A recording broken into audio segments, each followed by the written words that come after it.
Okay. Oh my god, how will I even play like this? Dude, this thing is so lagging, what? Okay. Oh,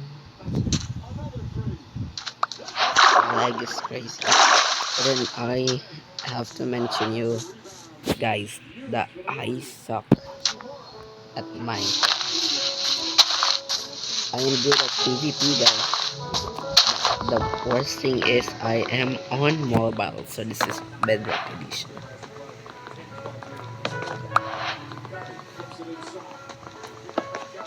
So you can laugh at me. I have learned stuff in Minecraft.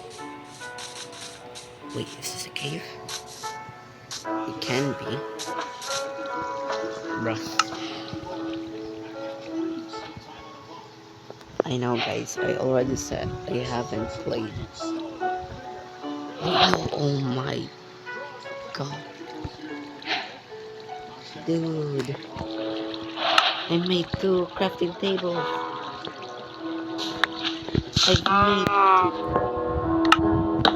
had first the peak. Already getting stone. There's iron here. It's, oh my god.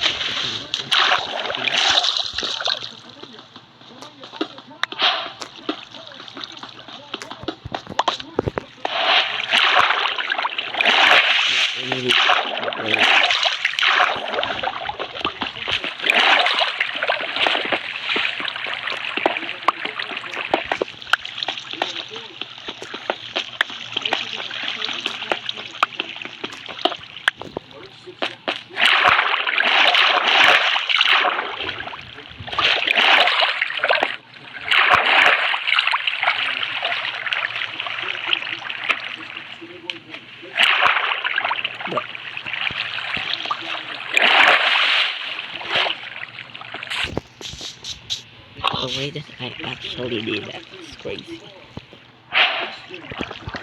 Okay, some tools.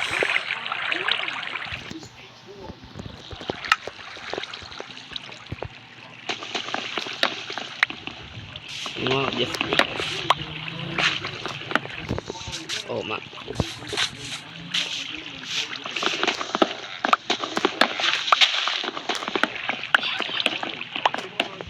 I don't know if this is going to be silent. So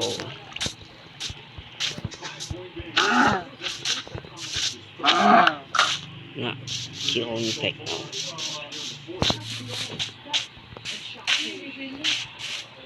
Look at this. Ain't no way I'm going to die like this. Hello?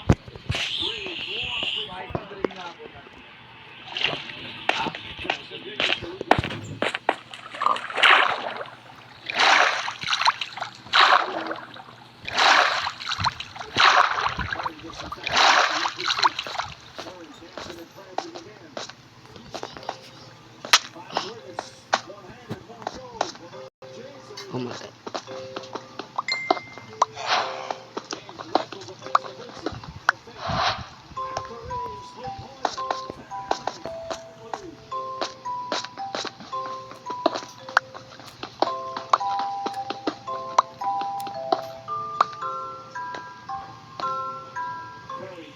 Let's make it. Oh my god. I barely made that. Already, we needed. It will be nighttime. The sun is already there. We need to kill some sheep.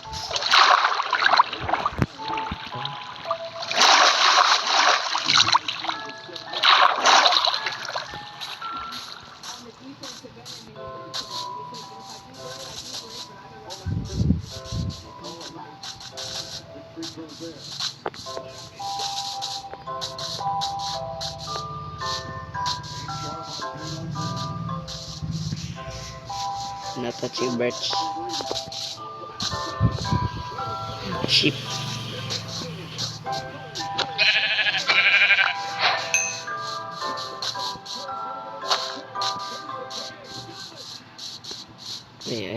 a sheep.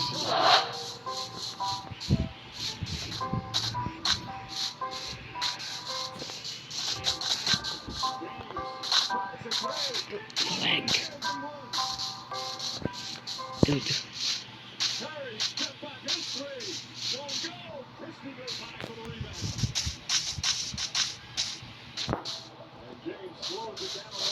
Sheep. Two sheep.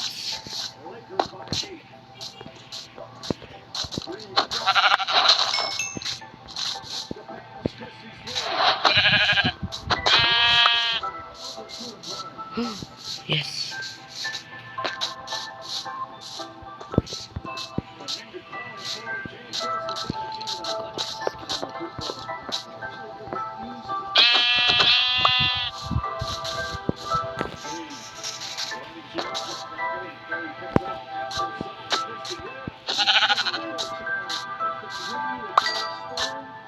Yeah, I'm not getting that.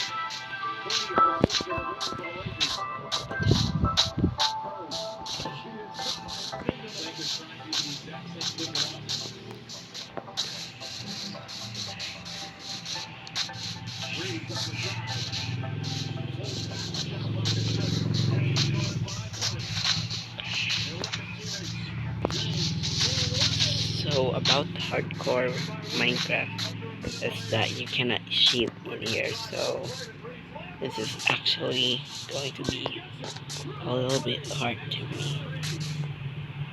Oh god.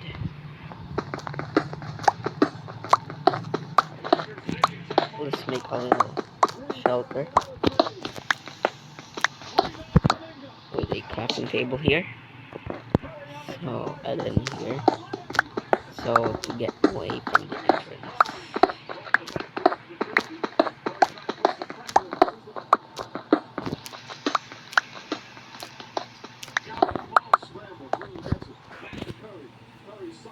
Oh wait, it's 2%. Oh wait. Oh no, this is going to be a little bit more laggier. Oh, oh, oh.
Ang ating mga kwento ngayong araw ay tungkol sa mga Pilipino na nasa abroad na walang akong niloko ang mga kapwa Pinoy sa kanilang mga pinagkayakang Pilipinas.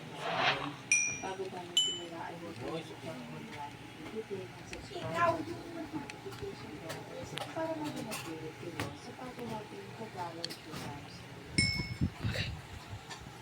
Sa inyo naman po ni Rodita, No. ang pinanganak na ang sasabating po sa Laguna. Nakapagtapos siya lang po sa accounting at nagpakasal sa boyfriend na si Pieta. Dahil sa gustong gumandang pamumuhay noong 1971, ay napag-desisyonan ng mag-asawa na makipagsakalaro sa US at doon na bumuo ng pamilya. Masaya at puno ng pag-asa ng lumipad sa Medina at Florida patungo California.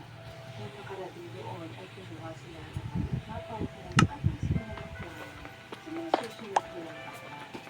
Inulang ni Julie na maghanap ng trabaho para matustusan ang pang-araw-araw na gastusin dahil unti-unti na rin nauubos ang dalang ng ipon. Ha? Ngunit ay hindi niya isang nakasama dahil sa pagpapalala ay hindi siya pinagbawas ng mga anak at istina. Dahil at pinangyayamanan sa amin ay kinailangan nilang humika ang nakabalit sa inyong What is up with this food? at makabili ng kanyang pagkain. Kaya nakalimutan siyang magtrabaho bilang busboy o tagalinig sa isang restaurant. Maliit ang kita dito pero pagod ang katawan araw-araw. Ngunit kailangan ng mabilis para araw-araw ng pagkain. Dalawang taon na trabaho ang makakaya pero walang nangyari sa kanilang father. Kaya hindi nila kumusan ang kanilang kabuhayan. Kaya kung nakakilos ng tuloy ng pagkakilang sa isang kahit leadership ng General Motors.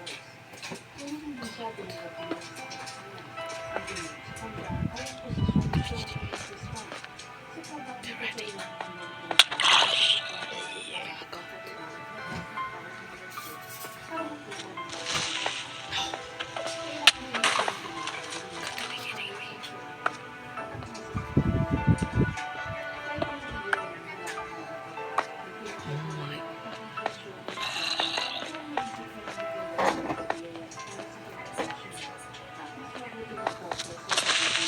Ang tingin sa kanya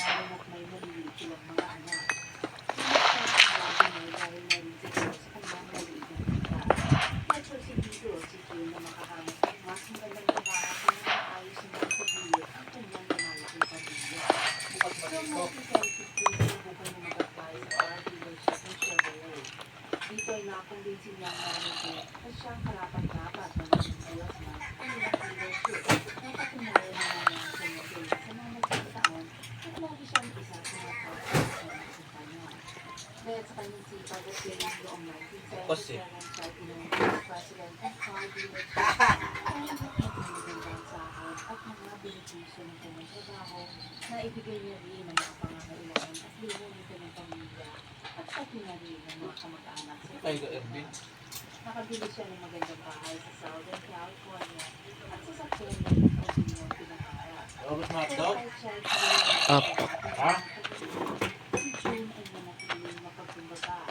Lagi niyang binibigyan ng pag-asa ang ibang mga Pilipino at pinakayuhan. At mabilis maaabot ang kanyang mga nakakas sa buhay. Upang hindi lagi sa Alis na? para makatulong sa mga kababayan niya at iba pang mga lahi na dahil tinatanggihan ang hintang sa araw. Pasok daw siya? Kaya naman karamihan ng mga pinangyayari na nagkaroon ng sasakyan ay pupunta sa dealership dito. Ang mga siguro naman kaya gawin sa mechanic Julius Olabe para mas paaligagan ng mga Wala na. ibang lahi. Sa galing na diskarte nito, si January na balik na. siyang isang lako ng bahay at umutang sa bangko para piliin ang Grand Chevrolet. Yung sa bahay na naging CEO ng dealership. Nakapagbenta sila ng libo-libong mga kotse at dahil dyan ay nakilala si June at sabang-sabang CEO. Two crafting tables. Dito na naman yung laptop. Meron siyang 450 million. Alis na siya. At mas lalo pa siya nakilala sa iba pang mga Yes, tayo.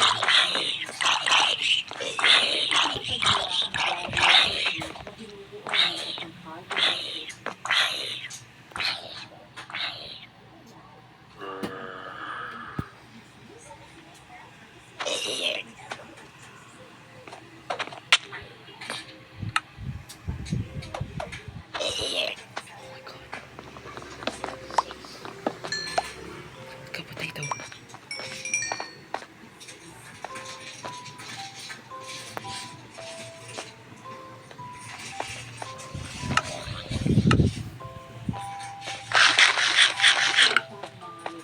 Bakit dito? Okay. Papangalat niya?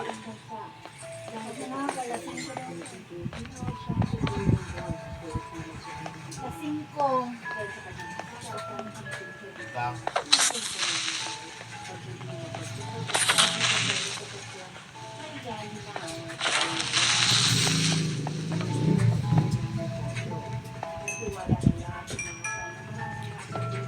Sa pagitan ng mga taong 1984 hanggang 1988, Ibulitang mga Filipino-Americans ang maagang sila ang kanilang isang salapi sa kanilang litanong pag-ipamagiging sa mga negosyo ng Jews.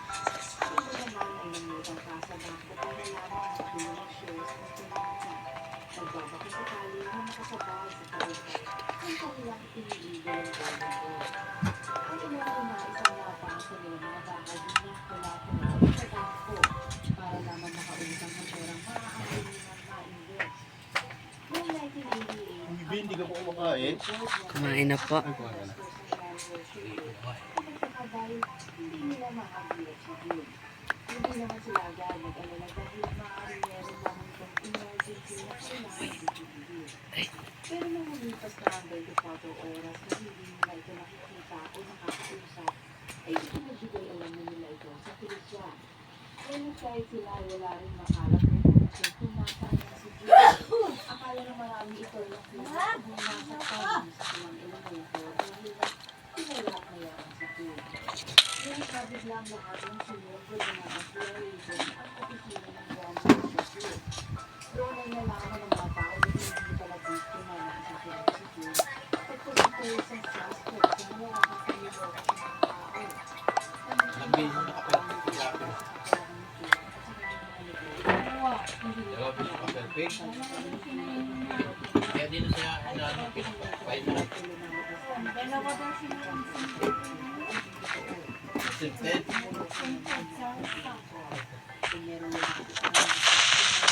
Kung napapamuskol si Josh, hindi mo pa nabigyan. Ask ni Jimboy. Wala nga na eh. Wala nang barya. Wala nang ano. Sa New Year na lang. Sa Ervin. Bigyan ko na yun.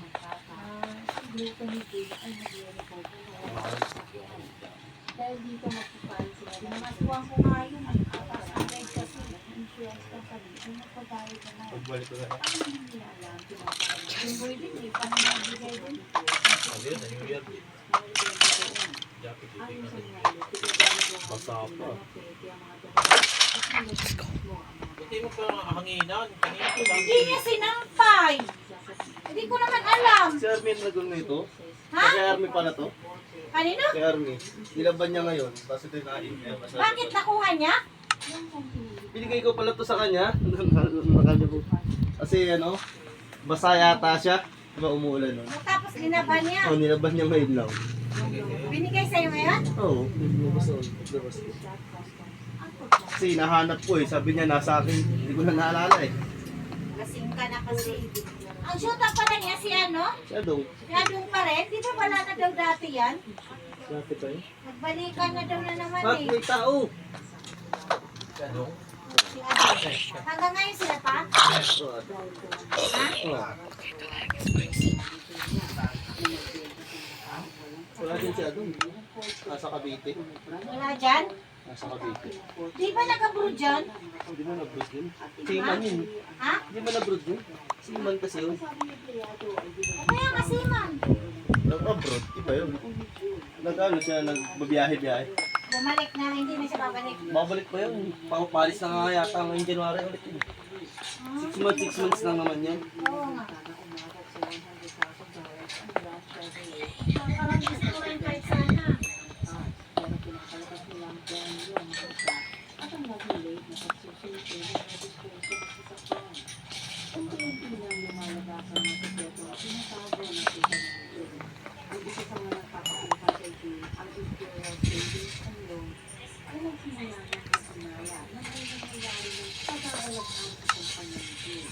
Matapos ang isang masusin sa sisila sa Pilipinas, ay napagdesisyonan nilang pipili ng umayo sa Blanquetaine sa mga pagpipilitin. Ikaw na lang dito, Bin. Kailan balik mo, Jumar? Sa Sabado? Basta bago mag-new Ha? Hindi ko alam. Ano kaya yun? Basta bago yung mag-new Wala ko pala. Saan yung mga damit ko? Wala na? Sabado sa linggo. Asa yung binigay ko sa'yo na short? Wala. Baka linggo. Na. Lalaba ka? Ha? Walang tao dun sa shop eh. Ako sa akin yung susi eh. Papasok si RJ. Wala yung sila boss eh. Alam ko sila Alvin umalis? Ngayon, alis sila. Saan punta? Ewan ko, anong bansa? Tapos, Sa ibang bansa? ngayon, oo, alis sila. 27, balik nila sa January na. Ibig sabihin doon sila mag-New Year? Diyan sila nagpasko sa Tagaytay. Tapos mag-New Year sila sa ibang bansa? Saan kaya Wala. yung bansa ito? May ano na kami. Tawag doon, CTP. Hindi ka din. Pero hindi pa tapos, next year pa ayusin. Pero nandun na yung makina. Doon na nga. Kaya baka kumuha na naman ng tao yung subos. Madami na ulit. Di ba nagpapahiram na ng Juma ng sasakyan? Ha? Ha? Nagpapahiram naman ng sasakyan. Pero yun. Kasi puro bangga eh. Wala pa tagagawa Ba't ng sila flat. bubangga? Yung nangiram doon, yung tangkel niya. Kaya parang na... Di ba nagpapahiramin ng pag maghiram tayo? Pahiramin naman yun. Ay, sige, mapera mo.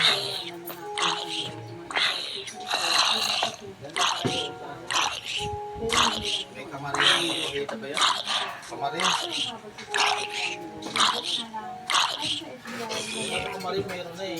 Private pa. Private. Kaya Sa birthday nila. Swimming na lang pag birthday nila.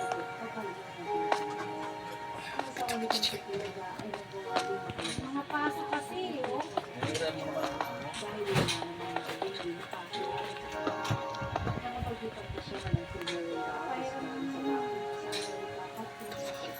Hindi marunong yung nagdadrive. So bakit pinabangga?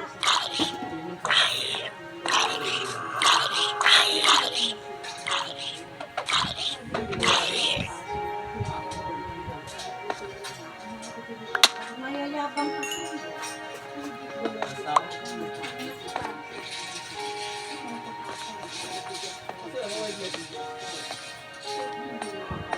Email ito. Doon sa likod, pati yung ano mo. Kaputi. Hindi yung kaputi mo.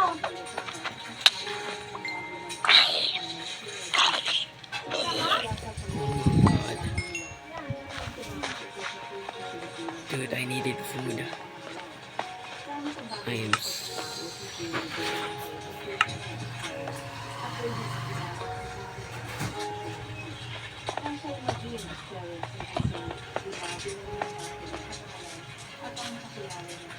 I am so low in food.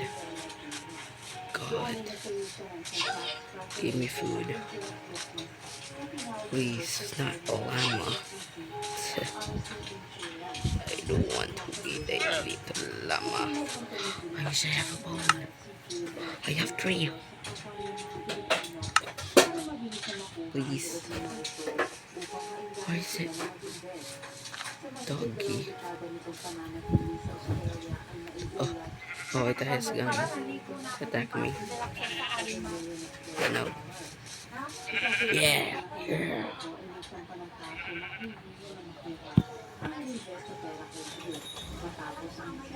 There you go. Thank you. Okay.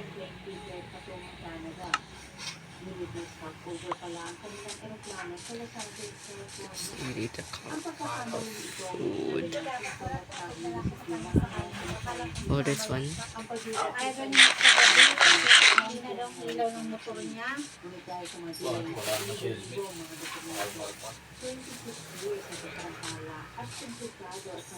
Hindi pa pala niya nabigyan si Joe ang Jackie.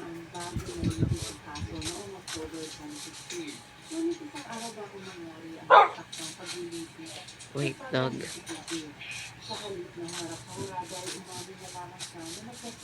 Sabi daw, sabi niya dito. Sinasabi ko nga hindi pa nasabihin sa'yo. Ayaw mo sabihin. Bakit? Nahihiya daw. Iyak kayo na. Kaya ganyan. Ayaw mo yun para maging proud ang nanay mo?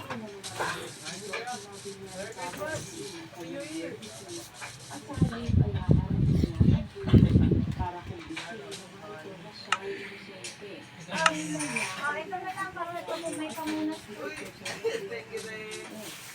Huwag ka naman candy kasi hindi ka na kailangan Dapat daw tayo nililitis sa isang silver coin at hindi sa isang silver coin. Puppy! Oh my God! Look! Kanina pamunas. Puppy! Dahil sa pabago-bago ang Ah, isip, dalawang but I don't have any more bones. pero sa Sabi ko, bakit tayo mo sabihin? Needed food. Dami pa nga, That's ano it. daw nga sabi, may mga award daw yun sa Okay, let's go back.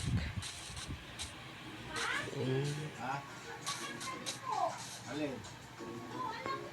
Hindi. Alin, nag-ihi ako ha. Dagdag na ko na dapat lamang litisin siya bilang isang kriminal dahil sa dahil ng mga taong kanyang naloko at mga kinabukasan na kanyang nasira. Hindi natapos si Joe ng kanyang sentensya dahil noong March 17, 2021, siya'y pumanaw sa loob ng kulungan sa edad na 76 years old. No more wolves. Nakakalungkot na hindi nakamit ng mga biktima ang justisya ng inaasahan. Ang susunod na kwento ay tungkol naman sa mag-asawang Pilipino na nagawang makapanaw sa Canada. Ang Go ahead. mag-asawang Rowena Villanueva Light at Christine Robles everything ay up. sa Filipino community sa Canada dahil Let's sa go. panloloko na ginawa ng mag-asawa sa kapwa nila Pinoy. Sila ay nakatira sa Toronto. Yeah, full iron armor is coming. Ang mag-asawa ay mga permanent residents na ng Canada. Si Quintin ay isang factory worker sa California Aerospace. Si Rowena naman ay nagtatrabaho sa isang chiropractic clinic sa physical therapy Incorporated sa Scarborough bilang isang independent contractor na kumikita ng commissions para ng mga referrals. Let's go! Yeah. Ang isang kakilala ay sa Gonzaga ay part-timer sa physical therapy 1. Okay.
Are there any more iron? Ang iba naman ay iniubos ang perang naipon at nalipong mula sa insurance. Ang perang ininvest nila ay agad na dinideposit sa personal account ni Rowena at ng kanyang asawang si Quintin. Ang nakakalungkot dito karamihan sa mga biktima ay ibinibigay ang kanilang buong savings sa hindi kailangan sila kay Rowena. Ngunit ang hindi alam ng mga investors sa kapwa ng Pilipino ay ibinibigay lamang ito ni Rowena at pinapaikot upang makapagbigay siya ng kunwaring kita kada buwan. Ngunit ang June 2009 na diskubre ng physical therapy ang kanilokang ginagawa ni Rowena. Kaya pinutol lang nila ang ugnayan sa Pilipinas. Patuloy pa rin ni Rowena sa kanyang illegal na gawain. Isa sa mga biktima ni Rowena ay isang malapit na kaibigan na si Abby Pascual na ilang taon na rin niyang kakilala. Nag-invest ang kaibigan ng ilang ulit sa 90,000 sa Venezuela at sinagayat na iligtas na lamang sa kanya ang perang mahina sa life insurance at inakatabi. Isa ring bida na si Marcela Bautista ay maingganyo din ang invest ng house savings nito na nagkakahalaga ng 70,000 dollars. Banggit ko na niyang puno ng kanyang pera ay may issue sa pagkakas ng cheque, ngunit tumagod din halos lahat nito. Nung 2011 na hindi nakakatanggap ng kita si Abby ay sinigyan ng tawagan si Rowena. Ngunit hindi na niya nakontak ang telepono nito.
Thank you.